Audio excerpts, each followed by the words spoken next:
So this video review is for Dead Ringer by Robyn Nyx. If you want to check out my review, I have just posted that. So if you're on YouTube, there's a link in the description below.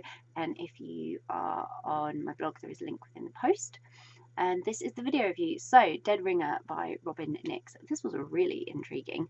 Dak and CJ are planning their wedding, but that planning gets interrupted when Dak gets involved with a bunch of murder cases that appear unrelated, but something tells her that something's connecting them and she's got to figure this out. So when she starts working through possibilities, her time is taken and time with CJ becomes more and more limited than it ever has been before.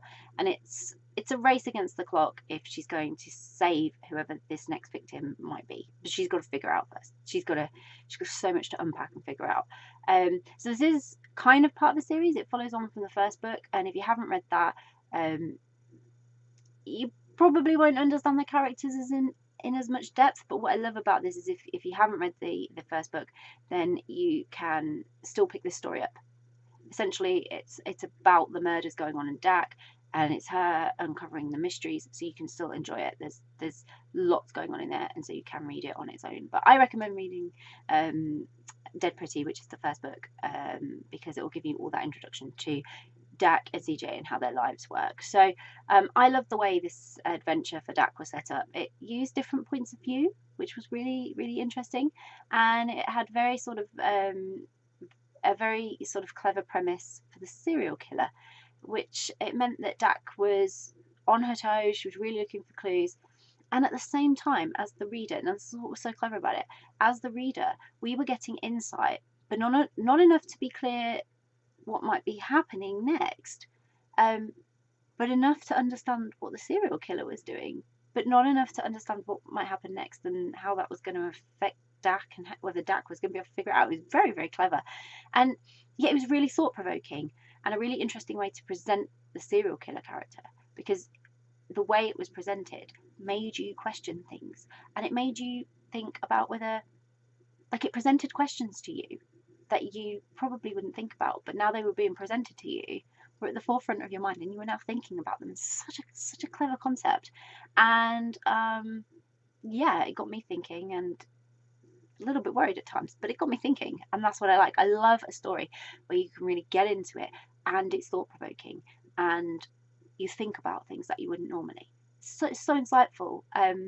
Just to take that psychological look at yourself and other people and ask yourself questions that you normally wouldn't. And without revealing too much about the main storyline, because that's the problem with it when it's about murders and mysteries. If you say too much, then there's all the spoilers, and we can't have the spoilers.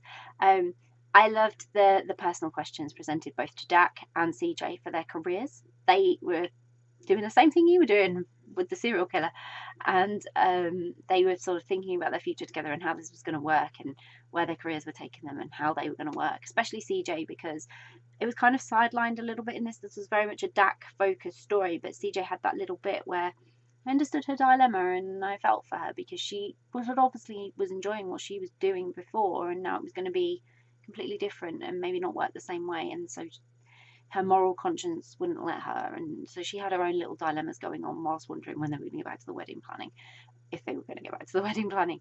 And yeah, there was lots of them both to consider and work out, both alone, both, you know, together.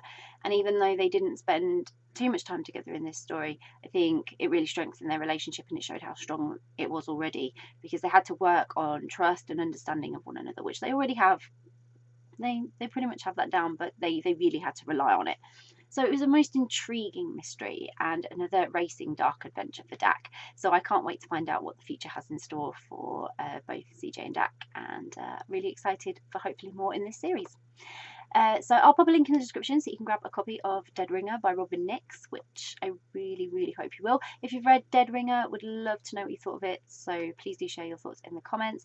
And if you haven't read it yet, if you're planning to read it, it's on your to be read list, or you're now super intrigued and thinking, yeah, I really want to read that, then again, please do let us know, because it's always great to find out what you're interested in reading.